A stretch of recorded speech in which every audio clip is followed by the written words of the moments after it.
Hello everyone. अच्छा, पिछले lecture में हमने सेक्शन 62 आपसे डिस्कस किया था जो कि राइट शेयर्स के ऊपर था। आज मैं एक सेक्शन आपसे और डिस्कस कर रहा हूँ। छोटा सा सेक्शन है, सिंपल सा सेक्शन है, सेक्शन 63 जो कि डील करता है बोनस शेयर्स से। चलो मैं आपको ना पहले थोड़ी सी मैं एक दो बातें आपसे कर लूँ। जरा मेरी बात सुनना सा। पता है क्या, अगर मैं आपसे थोड़ा सा एक छोटा सा एक डिस्कशन करूं, what is the basic difference between right shares and bonus shares. मतलब राइट शेयर्स जो हमने सेक्शन 62 में पढ़े थे और जो बोनस शेयर्स हम सेक्शन 63 में पढ़ने वाले हैं, उसमें बेसिक डिफरेंस, बेसिक मैं पहले बोलूं सिमिलैरिटीज क्या है, डिफरेंस तो बात की बात है, सिमिलैरिटीज क्या है। राइट शेयर्स और बोनस शेयर्स दोनों कंपनी के एग्जिस्टिंग शेयर होल्डर्स को दिए जाते हैं। तो याद रखना, राइट शेयर्स भी और बोनस शेयर्स भी किसको दिए जाते हैं? कंपनी के एग्जिस्टिंग शेयर होल्डर्स को। दूसरी बात, राइट शेयर्स भी in proportion to paid up capital दिए जाते हैं। मतलब जिसके पास कंपनी के जितने शेयर, उसको राइट शेयर्स उतने ज्यादा मिलेंगे। ऐसे ही बोनस शेयर्स भी in proportion to paid up equity share capital दिए जाते हैं। ठीक है, तो जैसे मैंने वो कल एक डायग्राम आपको बना के बताया था राइट शेयर्स का, सेम वैसा ही केस आप बोनस का भी देखो। एक बार देखो, मेरे पास मिस्टर ए के पास एक्स लिमिटेड के 10,000 शेयर्स है, 10,000 शेयर्स इन एक्स लिमिटेड। यहां पर एक्स लिमिटेड ने अनाउंस करा बोनस इशू और रेशो रखा है 1:5। क्या मतलब हुआ 1:5 का? मतलब जिसके पास कंपनी के 5 शेयर हैं उसको मिलेगा एक बोनस शेयर। तो मेरे पास अगर कंपनी के 10,000 शेयर हैं तो मुझे मिलेंगे 1/5 इंटू 10,000, कंपनी के 2,000 बोनस शेयर। ठीक है, तो दो सिमिलैरिटीज जो मैंने आपको बताई वो क्या क्या है। राइट शेयर्स किसको इश्यू किए जाते हैं? एग्जिस्टिंग शेयर होल्डर्स को। बोनस शेयर्स भी किसको इश्यू करे जाते हैं? एग्जिस्टिंग शेयर होल्डर्स को। राइट शेयर्स भी इश्यू करे जाते हैं in proportion to paid up capital, और बोनस शेयर्स भी इश्यू करे जाते हैं in proportion to paid up capital. मतलब जिसके पास कंपनी के जितने ज्यादा शेयर्स, उसको राइट शेयर और बोनस शेयर उतने ज्यादा मिलेंगे। अब मैं अगर आपसे पूछूं इन दोनों शेयर्स में बेसिक डिफरेंस क्या है, वैसे तो काफी सारे डिफरेंस हो सकते हैं, लेकिन बेसिक डिफरेंस अगर मैं बोलूं तो राइट शेयर्स फ्री नहीं होते हैं। राइट शेयर्स फ्री नहीं होते हैं, बोनस शेयर्स फ्री होते हैं। फ्री मतलब इन शेयर्स के बदले मिस्टर ए कंपनी को एक भी रुपया पे नहीं करेगा, एक भी पैसा पे नहीं करेगा। ये शेयर्स बिल्कुल फ्री ऑफ कॉस्ट दिए जाते हैं। जबकि राइट शेयर्स फ्री नहीं होते, ये सस्ते शेयर्स होते हैं। मतलब आपको पैसा देना पड़ता है राइट शेयर्स के लिए, लेकिन आपको पैसा कंपैरेटिवली मार्केट रेट से कम देना पड़ता है। जैसे अगर आपको कल याद हो तो 2,000 शेयर का ऑफर दिया था कंपनी ने मिस्टर ए को एट द रेट ऑफ ₹15 पर शेयर। मतलब मुझे पैसा कंपनी को देना पड़ेगा, लेकिन मार्केट प्राइस से कम देना पड़ेगा। तो बेसिक डिफरेंस राइट शेयर्स और बोनस शेयर्स में यही है। बोनस शेयर्स मुफ्त शेयर्स होते हैं, राइट शेयर्स सस्ते शेयर्स होते हैं। ठीक है, चलो अब मैं आगे आपका जरा कंटिन्यू कर रहा हूं। सेक्शन 63 क्या कहता है जरा देखना। बहुत सिंपल बातें करेंगे। देखो, meaning shares issued by company. कौन इश्यू कर रहा है? ये शेयर्स कंपनी इश्यू कर रही है। किसको? ये मैंने आपको पहले बता दिया, एग्जिस्टिंग शेयर होल्डर्स को, फ्री ऑफ कॉस्ट। मतलब ये शेयर्स मुफ्त शेयर्स है, इसके बदले आपको एक रुपया भी कंपनी को पे करने की जरूरत नहीं है। लीगल रिक्वायरमेंट्स क्या है? कंपनी बोनस शेयर्स इशू तभी कर सकती है when it is authorised bye articles of association. Company bonus shares तभी इशू कर सकती है व्हेन बोर्ड ऑफ डायरेक्टर्स अपना क्या दे, रिकमेंडेशन। और इंपॉर्टेंट बात कर रहा हूं, एक decision of board of directors once announced can not be withdrawn. Very very important, मेरी बात सुनना, मेरी बात सुनना। पता है क्या, बोर्ड ऑफ डायरेक्टर्स ने कंपनी को अपना रिकमेंडेशन दिया। उन्होंने कहा हमारे हिसाब से शेयर होल्डर्स को 1:5 का बोनस देना चाहिए। ठीक है, कंपनी ने क्या करा, कंपनी ने बोर्ड ऑफ डायरेक्टर्स का यह डिसीजन शेयर होल्डर्स को अनाउंस कर दिया। कंपनी ने शेयर होल्डर्स को बता दिया कि भैया खुशखबरी है। क्या खुशखबरी है? उन्होंने कहा भैया बोर्ड ऑफ डायरेक्टर्स ने फैसला लिया है कि आप सबको क्या दिया जाएगा, बोनस दिया जाएगा 1:5 के रेशियो में। मतलब जिसके पास 5 शेयर है उसको 1 शेयर बोनस के तौर पे दिया जाएगा। इक्विटी शेयर होल्डर्स खुश। कुछ दिनों के बाद कंपनी का एक और अनाउंसमेंट आया, माफी कर दो। हमने जो अनाउंसमेंट किया था ना बोर्ड ऑफ डायरेक्टर्स, हम उस अनाउंसमेंट को क्या करते हैं, विड्रॉ करते हैं। मतलब सुनो, सेक्शन 63 क्या कहता है? सेक्शन 63 कहता है बोर्ड ऑफ डायरेक्टर्स ने जो रिकमेंडेशन दिया है ना, अगर कंपनी ने वो रिकमेंडेशन अनाउंस कर दिया ना शेयर होल्डर्स को, तो अनाउंस करने के बाद कंपनी चाह के भी उस रिकमेंडेशन को विड्रॉ वापस नहीं ले सकती है।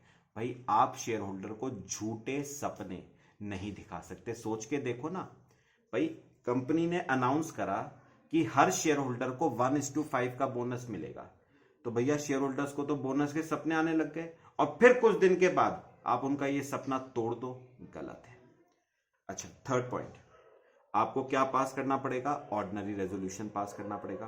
ठीक है, अच्छा बोनस कहां से दोगे? सुनो, बोनस के लिए आप कौन कौन से प्रॉफिट्स यूटिलाइज कर सकते हो? बोनस के लिए आप फ्री रिजर्व्स यूटिलाइज कर सकते हो, जैसे जनरल रिजर्व, पीएल। अच्छा, क्या बोनस के लिए सेक्शन सिक्योरिटी प्रीमियम यूटिलाइज हो सकता है? बोनस के लिए याद करो जरा, section 52 utilisation of security premium बताता था, और उसमें साफ साफ लिखा हुआ है कि आप सिक्योरिटी प्रीमियम के पैसे को बोनस के लिए यूटिलाइज कर सकते हो, whether that company is covered under section 133 और नॉट। अच्छा, बाकी याद करो, सेक्शन 55 प्रेफरेंस शेयर्स का कराया था आपको। इनफैक्ट अकाउंट्स में भी मैंने शुरू किया है रिडेम्पशन ऑफ प्रेफरेंस शेयर्स। मैंने क्या कहा था, ये जो सीआरआर का पैसा है, कैपिटल रिडेम्पशन रिजर्व का पैसा है, ये सिर्फ और सिर्फ एक ही काम के लिए यूटिलाइज हो सकता है, और वो क्या है? बोनस देने के लिए। तो मुझे बताओ, बोनस के लिए आप कौन कौन सा पैसा यूटिलाइज कर सकते हो? फ्री रिजर्व्स कर सकते हो, सिक्योरिटी प्रीमियम कर सकते हो, कैपिटल रिडेम्पशन रिजर्व कर सकते हो।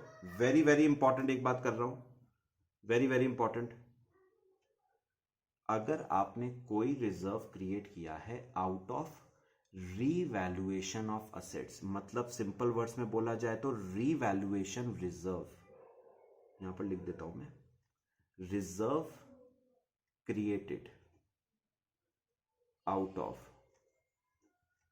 Revaluation of assets. तो याद रखना, अगर आपने कोई रिजर्व क्रिएट किया है out of revaluation of assets, तो that reserve can not be utilized for issuing bonus shares. अच्छा, कुछ बातें और, bonus shares must be fully paid up. तो अगर याद रखना, अगर बैलेंस शीट में पार्टली पेड शेयर स्टैंड कर रहे हैं, तो आपको पहले उन्हें फुली पेड अप में कन्वर्ट करना पड़ेगा, उसी के बाद आप बोनस शेयर्स क्या कर पाओगे, इशू। अच्छा, बोनस शेयर्स कंपनी तभी इशू कर सकती है अगर कंपनी ने कोई डिफॉल्ट ना किया हो। P&I मतलब प्रिंसिपल और इंटरेस्ट की रीपेमेंट में, डिपॉजिट्स और डेब्ट का। अच्छा, कंपनी ने कोई डिफॉल्ट ना कमिट किया हो स्टैट्यूटरी ड्यूज की पेमेंट में, इंप्लॉइज को स्टैट्यूटरी ड्यूज देते हो ना, provident fund, gratuity fund, bonus, इन चीजों की पेमेंट में आपने कोई डिफॉल्ट ना किया हुआ हो। और last point, bonus shares can not be issued in lieu dividend. In lieu of का क्या मतलब हुआ? बदले में। मतलब पता है क्या? डिविडेंड के बदले बोनस शेयर्स नहीं होते हैं, डिविडेंड के अलावा बोनस शेयर्स होते हैं। तो कंपनी ऐसा नहीं कर सकती कि कंपनी डिविडेंड की जगह बोनस शेयर्स दे दे, ऐसा नहीं कर सकती। डिविडेंड के अलावा आपको बोनस शेयर्स देने पड़ते हैं। ठीक है, तो ये आपका कौन सा सेक्शन हो गया? सेक्शन 63। बाकी मैं इसमें एक बात और बता दूं, पूरा अकाउंटिंग ट्रीटमेंट, पूरी जर्नल एंट्री सब पढ़ाऊंगा अकाउंट्स में। नेक्स्ट चैप्टर वही शुरू करवा दूंगा आपको, अकाउंटिंग फॉर बोनस इशू। उसमें ये सब कंडीशंस हम दोबारा पढ़ेंगे, क्या एंट्रीज बनती है, कैसे होता है, सब बताऊंगा आपको। ठीक है, चलो यहां पर एक छोटा सा एक डिफरेंस मैंने आपको दिए हैं राइट शेयर्स और बोनस शेयर्स के बीच में। अच्छा, राइट शेयर्स का सेक्शन 62, बोनस शेयर्स का 63। ऑथराइजेशन, राइट शेयर्स इशू करने के लिए आपको आर्टिकल्स में कोई ऑथराइजेशन नहीं चाहिए, जबकि बोनस शेयर्स इशू करने के लिए आपको आर्टिकल्स में ऑथराइजेशन चाहिए। राइट शेयर्स में कंसिडरेशन होता है, ऑल्दो मार्केट प्राइस से कम होता है, लेकिन होता है। बोनस शेयर्स में कोई कंसिडरेशन नहीं होता है, bonus shares free of cost होते हैं। रिनंसिएशन का राइट शेयर्स में होता है, मतलब राइट शेयर्स का राइट आप चाहो तो थर्ड पार्टी को ट्रांसफर कर सकते हो, जबकि बोनस शेयर्स का राइट इज नॉन ट्रांसफरेबल, वो ट्रांसफर नहीं हो सकता है। और paid up, right shares fully paid up भी हो सकते हैं, पार्टली पेड अप भी हो सकते हैं, जबकि बोनस शेयर्स हमेशा क्या होते हैं? आपके फुली पेड अप। ठीक है, तो 5 डिफरेंसेस हैं, एक गो थ्रू मार लेना, मोर देन इनफ है। चलो, एक सेक्शन में आपको इस लेक्चर में और पढ़ा रहा हूं, सिंपल सा सेक्शन है वो भी, सेक्शन 64। काफी बातें इसमें मैंने वैसे पढ़ाई भी आपको। Notice to ROC for alteration of share capital. अब मेरी बात सुनो, section 64, when is notice required? मेरी बात सुनो, सेक्शन 61 में हमने पढ़ा था ऑल्ट्रेशन ऑफ शेयर कैपिटल। उसमें मैंने बताया था अगर आप शेयर कैपिटल को ऑल्टर करते हो, एक बार सेक्शन 61 की गो थ्रू भी करना, मैंने 5 मोड्स ऑफ ऑल्ट्रेशन बताए थे। तो अगर आप शेयर कैपिटल को ऑल्टर करते हो तो आपको आरओसी के पास एक नोटिस फाइल करना पड़ता है, आरओसी को बताना पड़ता है, आरओसी को बताना पड़ेगा कि आपने अपनी शेयर कैपिटल को क्या किया है? ऑल्टर। याद करो, 30 दिनों के अंदर अंदर आपको यह बात बतानी पड़ेगी, और आरओसी को ऑल्टर्ड मेमोरेंडम की कॉपी आपको सबमिट करानी पड़ती है। ठीक है, अच्छा, यही सेम केस कल याद हो, अगर आपको मैंने कल सेक्शन 62 पढ़ाया था आपको राइट शेयर्स का, उसमें भी यही बात लास्ट में याद करना। अच्छा, एक बात बताओ, गवर्नमेंट ने, याद करो कल लास्ट चीज हमने करी थी, गवर्नमेंट ने कंपनी को लोन दिया, बदले में कंपनी ने गवर्नमेंट को इशू कर दिए शेयर्स, डिबेंचर्स के बदले क्या इशू कर दिए? शेयर्स। ठीक है, तो अब सेक्शन 64 कह रहा है कि कंपनी ने क्या इशू करे हैं? शेयर्स। अच्छा, कंपनी के शेयर्स इशू करने की वजह से इशूड कैपिटल ऑथराइज्ड कैपिटल को एक्सीड कर रही है, और आपको अच्छी तरह पता है issued capital can never exceed authorised capital. तो आपको पहले मेमोरेंडम ऑफ एसोसिएशन को ऑल्टर करना पड़ेगा, ऑथराइज्ड कैपिटल को बढ़ाना पड़ेगा, तभी आप एडिशनल शेयर्स क्या कर सकते हो? इशू। तो बताओ, अगर ऑथराइज्ड कैपिटल को बढ़ाओगे तो आपको मेमोरेंडम ऑफ एसोसिएशन को क्या करना पड़ेगा? ऑल्टर करना पड़ेगा, कैपिटल क्लॉज ऑल्टर करना पड़ेगा, और उसका एक इंटीमेशन किसको देना पड़ेगा? आरओसी को। कितने दिनों के अंदर अंदर? 30 डेज के अंदर अंदर। साथ ही साथ ऑल्टर्ड मेमोरेंडम की कॉपी भी आपको आरओसी के पास फर्निश करनी पड़ेगी। और तीसरा, सेक्शन 55 के हिसाब से अगर आप प्रेफरेंस शेयर कैपिटल को क्या करते हो?